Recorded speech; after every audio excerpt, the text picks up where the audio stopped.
శ్రీదేవి గారాల పట్టి జాన్వీ కపూర్ ధడక్ చిత్రంతో బాలీవుడ్ లో గ్రాండ్ ఎంట్రీ ఇచ్చింది. అప్పటి నుంచి సౌత్ లో అమ్మడిని నటింపజేయాలని చాలా ప్రయత్నాలు చేశారు. కానీ అవేవీ పెద్దగా కుదరలేదు. ఎటకేలకు గతేడాది దేవర చిత్రంతో టాలీవుడ్ లో గ్రాండ్ ఎంట్రీ ఇచ్చింది.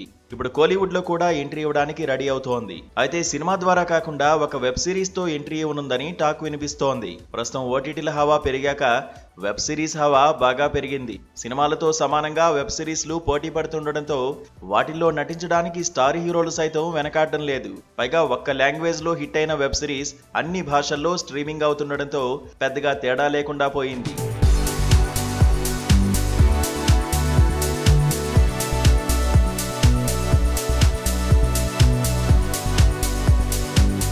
అయితే జాన్వీ ఎంట్రీ ఇచ్చిన దగ్గర నుంచి గ్లామర్ తరహా పాత్రలే ఎక్కువగా వచ్చాయి.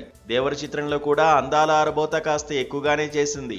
అయితే తమిళ చిత్రంలో మాత్రం డీ గ్లామర్ రోల్లో కనిపించబోతున్నట్లుగా టాక్ వినిపిస్తోంది. కబాలి, కాలా, తంగలాన్ చిత్రాలతో గుర్తింపు తెచ్చుకున్న పా రంజిత్ ఈ వెబ్ సిరీస్ ను డైరెక్ట్ చేయబోతున్నట్లుగా తెలుస్తోంది. అయితే ఇప్పటికే ఈ చిత్ర స్టోరీని జాన్వీ కపూర్ కు ఓకే చెప్పడం అన్నీ పూర్తయ్యాయట. పా రంజిత్ సినిమాల్లో సామాజిక అంశాల నేపథ్యం ఎక్కువగా ఉంటుందని ప్రత్యేకంగా చెప్పాల్సిన పని లేదు. ఈ వెబ్ సిరీస్ లో కూడా అలాంటి అంశాలే ఉంటాయని తెలుస్తోంది. హీరోయిన్ ఓరియంటెడ్ గా రాబోతున్న ఈ వెబ్ సిరీస్ జూలై నుంచి సెట్స్ పైకి వెళ్లనుందట. మొత్తానికి సినీ ఇండస్ట్రీకి వచ్చిన 7 ఏళ్ల తర్వాత జాన్వీ కోలీవుడ్ లో గ్రాండ్ ఎంట్రీ ఇవ్వనుందన్నమాట.